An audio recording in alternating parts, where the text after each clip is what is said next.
Hi, I'm Shashank Bhargava, and you're listening to Three Things, the Indian Express news show. Yesterday, Uttarakhand became the first state to adopt the Uniform Civil Code after the BJP-led state government passed it in the assembly. Uniform civil code, समान नागरिक संहिता, इसको पास करें और अंत में मैं इन पंक्तियों के साथ अपनी बात को समाप्त करूंगा कि विकसित भारत का स्वप्न लिए महिला सशक्तिकरण का लक्ष्य लिए हम नवनिर्माण पर निकले हैं, भारत का संविधान लिए. Now, for those who may not already know, the idea behind a uniform civil code is that there should be one single law that would decide how personal matters like marriage, divorce, inheritance, or adoption are governed, regardless of someone's religion. And this is what Uttarakhand's UCC does. It proposes a common law on marriage, divorce, inheritance of property, and even live-in relationships. It does, however, exempt the tribal community from its purview. And what's important to note is that UCC has been one of the oldest political agendas of the BJP, which precedes even the Ram Temple movement. So UCC has been on BJP's political manifesto for a while now. That's Indian Express's Apurva Vishwanath, who reports on law for the paper. And what it seeks to do is to bring personal laws of all religions under one umbrella, to have uniform rules for marriage, inheritance, succession, adoption, all of these issues, which we call collectively as family law, which in fact what we interact with on a daily basis. These laws are different for different communities. They vary even according to castes. So all of these under one umbrella is, of course, a very difficult thing to imagine in a country as diverse as India. And what would the uniformity be dictated by? Which religion's laws will become everybody's laws?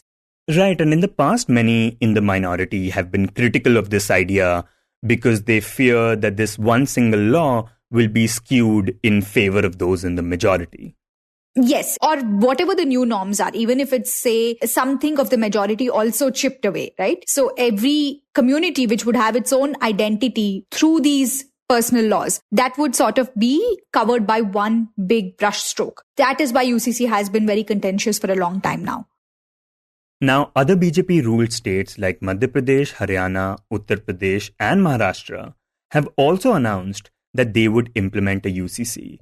And it is possible that the Uttarakhand version would be used as a template for them. So in this episode, we talk about how the BJP views this issue and the concerns this law raises. But we begin, of course, by talking to Apurva about what exactly the Uttarakhand UCC proposes to do. Apurva, this bill proposes many changes for Muslims, but also some changes for Hindus. But let's start talking about the changes it proposes for the Muslim community.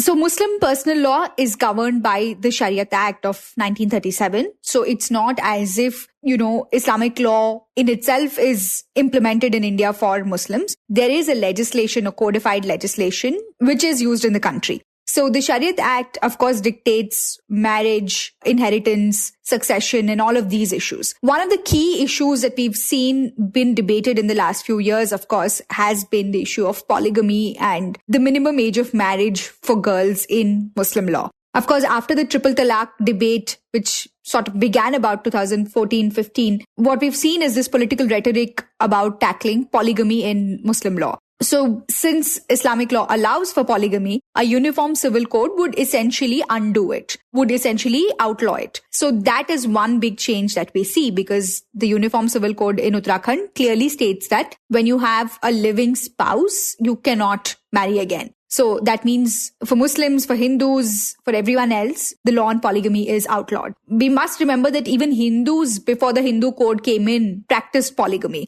It was only the 1955 Hindu code that outlawed polygamy in India for Hindus as well. So now the same rule would apply to Muslims as well. Right, and the other issue of contention has been the minimum age of marriage, which under the Muslim law is the age of puberty, which is assumed at 13 years of age. So talk about the changes that have been proposed to that. So there has been this dichotomy between some special legislation which deal with sexual offences involving minors and other legislation such as, say, the Prevention of Child Marriage Act, outlaw marriage or even sexual activity between minors. So if a girl can be married at 13, would that fall foul with these special legislations? This has been an issue that has even been debated in courts. High courts across the country have taken this view that the special legislations should prevail and the minimum age of marriage must be 18, which is the age of majority for both men and women. Of course, for men, the minimum age of marriage is 21. So this now is uniform across all communities, which means whether you are a Hindu, Muslim, Sikh, Jain, the minimum age of marriage is fixed at 18 for women and 21 for men. These are two big talking points that you will see which are changing for Muslims. Of course, there are also some other practices which also have been debated in courts like nikah halala and observing the iddat period, which is like sort of a mourning period after divorce in order to remarry again. So these practices specifically have been outlawed in the UCC. So it says anybody who aids, abets or forces someone to follow these practices will be punished with a jail term of up to 3 years. Okay, so polygamy and minimum age of marriage is one area. But the other major change, of course, is in the area of succession. Talk about the changes the bill proposes in that context. So in the area of succession, there are actually big differences now in the Uniform Civil Code for both Hindus and Muslims. When it comes to Muslims, succession is again under the Sharia Act. You have two kinds of succession that happens, where there are legal heirs who are sharers and their residuaries. The sharers means class 1 heirs as we call them, and they all get a percentage of the property that is in question. So this includes, say, children, father, mother, grandparents, siblings in some cases, all of them. So there's a 1/3, 1/6, 1/4 share that each of them gets, which is described in the Sharia Act itself. There is an underlying rule that women will only be eligible to take not more than half of what the male child gets. That is, for children, the male child gets more primacy. If there are no class 1 heirs or after the class 1 heirs get their share, there are class 2 heirs, which are the residuaries. Here you will have like nieces, nephews, distant relatives who will then come into the picture if there are, say, no class 1 heirs. There are also other limitations in the Sharia. For example, you cannot will away more than 1/3 of your property, which means you cannot pick one child and give them, all your property, or you cannot pick one person who is not related to the family and give them more than 1/3 of the share. These are some of the limitations that the law had for Muslim succession. Now, this, of course, is completely changed. There is an equal share that both the son and the daughter get, and the class 1 heirs do not include siblings, for example. So which means the property goes to the children, the widow, the mother and father, whoever are in class 1 heirs. Okay, so equal share to both son and daughter, and the class 1 heirs, the primary heirs, don't include siblings now. But Apurva, in this area, in the context of succession, what changes for the Hindu community? How do their ways of succession get affected? So under Hindu law, like we are aware, there are two kinds of properties which are inherited. One is, of course, your ancestral property, and the other is what we call self-acquired property. So the ancestral property is a very unique legal concept that we find in Hindu law, which is a joint ownership across, say, 4 generations. So, for example, let's say you have a house, but that's not your ancestral house only. That would be jointly held by, say, your grandfather, your father, you, and your child. So whoever exists at that point of time, 4 generations jointly hold this property. This distinction is very important to Hindu community because joint family system is culturally a deep-rooted concept, and joint ownership of property, which ensures that division, even if it happens only within the family, and ancestral lands are protected and passed down to generations. What the Uttarakhand Civil Code does is take away this distinction between ancestral and self-acquired property, which essentially means that if you had an ancestral land which you inherited and you wanted to sell it, you couldn't sell it if you had a living son or a living daughter without their permission, right? Because they also had an interest in it. But now, once you inherit it individually and you can sell it without needing to get approval from your children. So basically the rights of that property and what one can do with it now lies with one single person, the father essentially. Yes, it doesn't vest with the family, so to speak, but individually with whoever inherits. So this essentially extinguishes the concept of a joint family, co-partnership as we call in law. Okay, and Apurva, the other major change that we see in this Uniform Civil Code is one related to live-in relationships. I mean, this kind of thing has never been done before. Tell us what this law says regarding that. So if you look at the Uniform Civil Code now, the first chapter on marriage is heavily borrowed from the Hindu Marriage Act. Then on succession and, how to make a will, intestate partition, all of these issues flow from the Indian Succession Act. So they are all pretty much, picked up verbatim from these laws. The only new addition I would say is the last chapter, which is about regulating live-in relationships. And on a plain reading of it, it seems to be entering new uncharted territory and raises serious questions on in an individual's privacy, personal liberty, and dignity. And Apurva, how does the bill define a live-in relationship, and in what way does it seek to regulate it? Yeah, so the bill essentially says who can and cannot be in a live-in relationship, right? And the way it describes it, it's essentially the same people who can actually be married, which means it is a man and a woman. It also follows those prohibited degrees of relationship. Say, for example, cousins, people flowing from the same lineal descendants and things like that. The third would be the same conditions of whether this is not done under coercion. And here you will find a bit of similarity with those anti-conversion laws that we saw in several BJP-ruled states, where by not disclosing or revealing religious identity or any other identity, if consent is obtained, then that person also cannot be deemed to be in a live-in relationship. So if you look at these conditions, they are the same as those who can marry, which means the law essentially equates live-in relationships to a form of marriage, to essentially marriage, which is, say, what in the same-sex marriage petitioners were arguing, calling for a civil union. So this is pretty much like that. And what makes it closer to marriage is that in case a live-in partner deserts the woman, the female partner, then the woman is entitled to get maintenance. So she can move court and seek maintenance, which is pretty much the legal right that you get out of marriage, right? So in marriage, you claim that during divorce or during a separation, and in live-in relationship, that is basically on desertion. So this is one aspect of it where the law pretty much equates it to marriage. The second part is, of course, where it requires regulation. Here it says you have to register within a month of entering into such a relationship with the registrar, who is an officer appointed by the state government, and a copy of that registration will be sent to the police station. So you have to register not only when you enter into a live-in relationship, but also when you terminate it. Right, and in that sense, it is very much like marriage, because when you get into a relationship, you have to tell the registrar. When you end the relationship, you have to tell the registrar. When you break up, you have to pay maintenance. And the bill also recognizes the child born out of a live-in relationship as a legitimate child.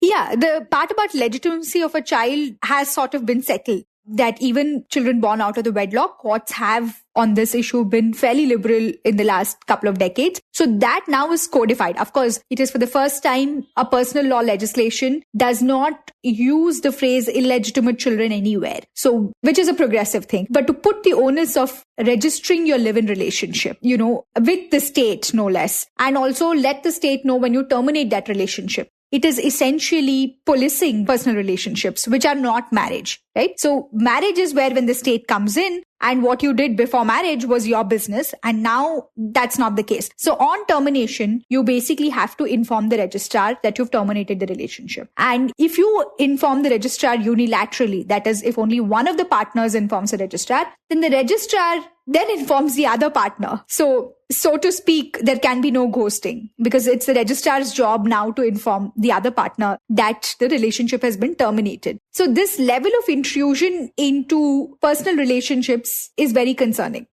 And Apurva, talk about how we see this being implemented and being enforced in the state. How do we see it working? Who do we see keeping a check on this?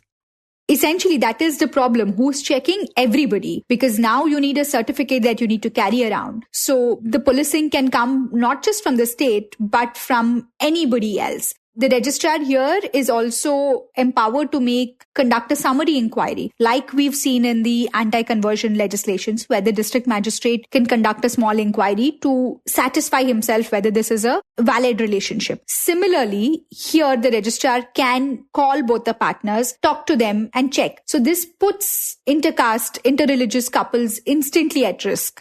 Right. So in these cases, we can find parents complaining to the police or landlords complaining to the police. Absolutely. And for anyone else, right, if there are two people living in a house, it becomes anybody's business to question what is the nature of their relationship. And it's interesting how the UCC here defines what is a live-in relationship. It says it is a relationship between a man and a woman who cohabit in a shared household through a relationship in the nature of marriage, which essentially means that, it has to be in the nature of marriage. But the UCC here doesn't define a timeline, which in marriage, of course, is till the end of your natural life. But what happens in the case of a relationship? You don't have sort of an end date to it, right? So if, let's say, you registered a relationship and you've been there for 2 months, does that give you rights akin to a marriage? Or how long should you have been? So the only other parallel we have, or the only other law in which live-in relationships have been dealt with, is the Domestic Violence Act. There, the phrase that is used is something in a relationship that is akin to marriage. So akin to marriage means you have a lot of court rulings where this phrase has been debated, and the court says it's, of course, not a one-night stand. It's not a temporary relationship, but a shared commitment over the years that you can bring evidence to when asked for, right? So we've seen cases in which the partner has signed off as a father during delivery of the child. Things like that sort of lifelong relationship, or a relationship which has some longevity. But this law doesn't define that, and it says any live-in relationship, irrespective of the time frame, once it registered, sort of gives you these rights very similar to marriage. And that's really troubling for those who choose to stay away from the institution of marriage. Right, and we should also mention that this law applies to those living in Uttarakhand as well as residents of Uttarakhand living elsewhere in India. But just talking about this living relationship aspect, do we know why the government chose to add this to the bill? Because it's not really a personal law issue. So sources in the government told us that there was a fear of violence within these relationships, which was discussed, which came up from elders when the drafting committee visited, which is the Justice Ranjana Desai committee. When it visited places in Uttarakhand, that was a frequently brought up issue, that there is violence in domestic relationships. And then the officials told us that they felt that there is a need to, quote unquote, balance the rights of the youngsters with addressing concerns of violence. But on these concerns of violence, it's if a partner, live-in partner, has murdered his partner. It's not as if a case of murder can't be registered if there is no certificate of a live-in relationship. So senior advocate Geeta Luthra, for example, talked about this, and she said it's a very parochial way of looking at concerns of women. Women may not need that protection. They may not need a certificate of registration just to show that they are in a relationship. Policing can happen without that certificate, without taking permission from the state, so to speak, to be in a relationship. Right, and that is one of the concerns, along with the extent to which the state can enter our personal lives. So, Apurva, in that sense, is there a chance that this bill will be challenged in the courts? So, especially this part about live-in relationships, like legal experts told us, looks prima facie problematic, especially when it comes to the landmark rulings that we've had on the right to privacy, because the courts have said that the state should have a compelling interest in order to enter your personal space, which is your zone of privacy. So what is a compelling state interest here? To know about the nature of your relationship. That is something that the state will have to explain if this issue goes to court.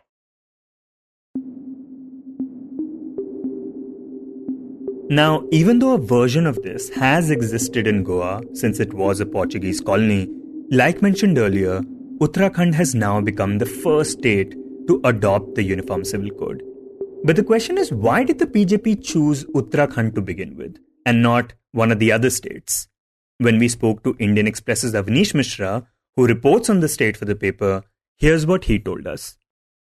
So BJP is saying that they are going to implement the Uniform Civil Code in Uttarakhand because it was a poll promise. And we also need to remember that this promise was made by then Chief Minister Pushkar Singh Dhami on the last day of the campaign for the Vidhan Sabha elections. And we should also mention that Uttarakhand was probably one of those states where Congress was very much a contender to the BJP. So it is highly possible that this promise was made by the BJP to gain momentum in the elections on the last day of the campaign. And now once they were successful in forming the government, they are going to implement the UCC as per their poll promise. So this is what the BJP is officially saying. But at the same time, we can also kind of guess that the center, which was already giving hints that they are also planning to bring UCC even on the central level, because even last year there were already discussions about this in the Law Commission. And because of that, maybe Uttarakhand being a smaller state, which is like comparatively, it has a Muslim population of around like 14%. So being a smaller state, probably they want to implement this in Uttarakhand and kind of get the takeaways from it, and then probably implement the same law or use the same law as a blueprint for other states and maybe even the center. And at the same time, we can also kind of guess that Uttarakhand is a state which is known as the Dev Bhumi, the land of gods. So whatever message is in Uttarakhand, that is something which is spread across the country. So probably these were the things which were in the mind of the BJP and the central government. Right, and you had previously reported that it was a bit of a desperate attempt by the BJP, considering they announced it at the last minute, right? Yeah, definitely. It's not hard to guess that the BJP understood that Congress was still in fight, and probably they were desperate because Uttarakhand has a history of never bringing in the same party twice in the government. And this was the first time any political party successfully broke that chain. So yeah, we can guess that BJP was kind of desperate in terms of politically. And because of that, this promise was made. And now they are just trying to fulfill that promise they made to the voters of the state. And Avaneesh, UCC is a very contentious issue. And now it is being implemented in a state that has seen a rise in communal tensions in the recent past. Could you talk about that aspect a bit? Yeah, it is very true. I mean, Uttarakhand was always considered to be a state which is much more peaceful when it is compared to its neighboring states like Uttar Pradesh. Because like if we leave the past few years, there were hardly any incidents of communal tension or all those things. But in the last few years, for example, if we talk about the incident in Purola where there was a communal tension, or the Dharam Sansad organized in Haridwar, or the incident of a BJP leader like being forced to cancel his daughter's wedding because people were opposing her relationship to her boyfriend who was a Muslim. So yeah, in the last few years, there have been instances of communal tension. And we can say that even the state government is trying to give a message by running campaigns, the verification drives, and also drives in the name of alleged land jihad, trying to clear places where there are illegal mazars and illegal mosques. So definitely things have changed in the last few years, and probably bringing in UCC could be another step in that direction. But as of now, because it's very early for anyone to speak about this, because UCC was brought in yesterday only, and so far probably people did not get enough time to understand it properly. Even the Congress party does not have much to say, and they are asking the ruling BJP, and they are raising this thing even in the Vidhan Sabha, that we need more time to understand the bill so that we can have a positive and healthy discussion based on its merits and demerits. So yeah, as of now, there has not been much reaction, but maybe in the coming days, we will see more discussion on the UCC and its merits and the provisions mentioned in the bill. Avaneesh, though in the meanwhile, have we seen any reactions coming in from any of the Muslim leaders in the state?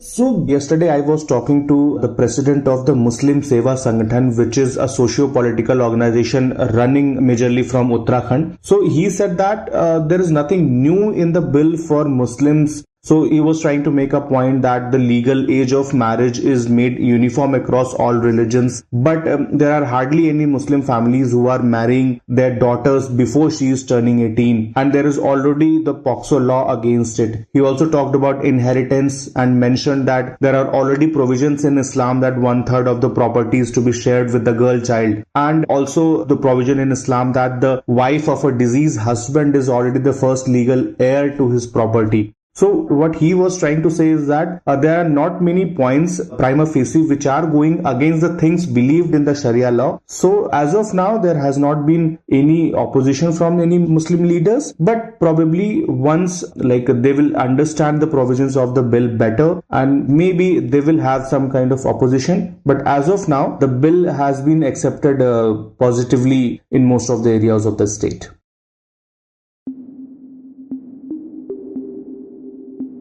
And in the end, we talk about how exactly the BJP is framing this issue. And we actually got a sense of that last June when PM Modi made the first public push for the UCC. In a rally in Bhopal, he centered the issue around constitutional equality and gender justice when he said, "How can a country function with such a dual system? We must remember that the Indian Constitution also speaks of equal rights for citizens." आप मुझे बताइए, एक घर में परिवार के एक सदस्य के लिए एक कानून हो, परिवार के दूसरे सदस्य के लिए दूसरा कानून हो, तो क्या वो घर चल पाएगा क्या? कभी भी चल पाएगा क्या? फिर ऐसी दोहरी व्यवस्था से देश कैसे चल पाएगा? हमें याद रखना है कि भारत के संविधान में भी नागरिकों के समान अधिकार की बात कही गई है. And this is what Indian Express's deputy editor Liz Mathew, who reports on the BJP, also told us about the party's framing of the issue. If you ask BJP leaders, they say it is not for catching votes or it is not a populist measure, but it is with the idea of integrating the country as one nation with one law in civil matters like inheritance, marriage, women's rights, and sharing of family property. And they say it is if you take any modern, nation like, the democracy, you will see that there is a single civil code only. So BJP is projecting that as one, whereas we know that the Muslims say it is against Muslims and the other minorities say it is against the fundamental rights, which is enshrined in the constitution. So BJP's argument, it is a step to, modernity. And like mentioned earlier, the bill gives an exemption to the tribal community, which Liz says is a strategic decision on part of the BJP, especially because the tribal vote base is very important to the party in the lead up to the Lok Sabha elections. Ever since this talk of this UCC, the tribal organizations across the country have been submitting memorandums to the party and the governments. As we know that Nagaland and Mizoram, two tribal-dominated states, have already passed a unanimous resolution. The state assemblies have passed a unanimous resolution against implementation of uniform civil code in their respective state. So the Sangh also has given their version that, indigenous communities should not be affected. Their not just culture, their customs and rituals and their practices should be protected. Because otherwise they know that they will have a lot of backlash as an organization for the Sangh and for the BJP as a party. Electoral backlash also will be there. And at a time when the party is focusing on tribal votes in many of the Hindi heartland states as well as in Gujarat, it won't do anything to hurt their interest or go against their demands on any issues. Liz says the BJP wanted to avoid the kind of backlash it got after the Citizenship Amendment Bill, which is another reason the party decided to exclude the tribal community from this law.